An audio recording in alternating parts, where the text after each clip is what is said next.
Mungu uliye naye unaye mchana, unaye usiku. Wakati unalala unaye, wakati unaenda kuoga unaye, unaenda chooni unaye, unaamka asubuhi unaye.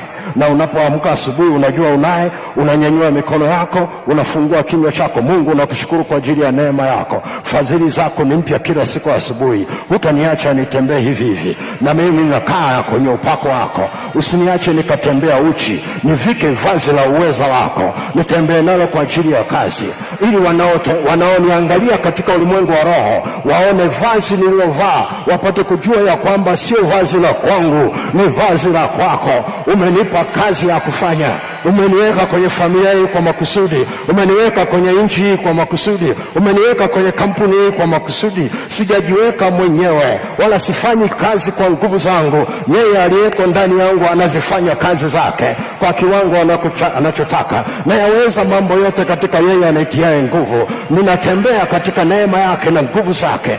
Jifunze kukiri maneno ya ushindi, kwa sababu Mungu amekuwekea hiyo. Usiamke asubuhi mnyonge, unasema jana walimtesa sana kule ofisini, sijui leo naendaje, au niombe tu nipumzike nyumbani. Usipumzike nyumbani, nenda mbele za Bwana, mwambie nipake mafuta tena. Daudi alisema kikombe changu kinafurika, na aliendelea na shughuli. Nenda ofisini na kikombe chako kikifurika. Yule wa jana sio wa leo. Watataka kukuonea kwa sababu ya jana. Hawajui ya kwamba fadhili za Bwana ni mpya kila siku asubuhi, na upako fresh unaweza ukapata ndani ya fadhili hizo. Karabashakuru washata. Jesus, Jesus, Jesus.